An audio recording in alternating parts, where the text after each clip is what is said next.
You ask Tiger to solve. This deals with linear equations with one unknown. The final result is x equals -1. Let's solve it step by step. Simplify the expression. Simplify the arithmetic. Group all x terms on the left side of the equation. Add 2x to both sides. Group like terms. Simplify the arithmetic. Group like terms. Simplify the arithmetic.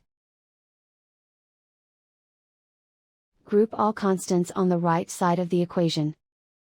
Subtract 6 from both sides. Simplify the arithmetic.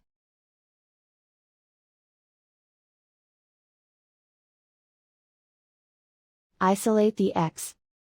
Divide both sides by -2.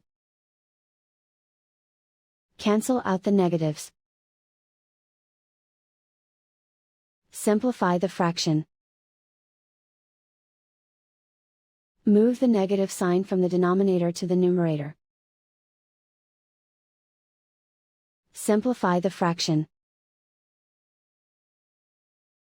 And so the final result is x equals -1.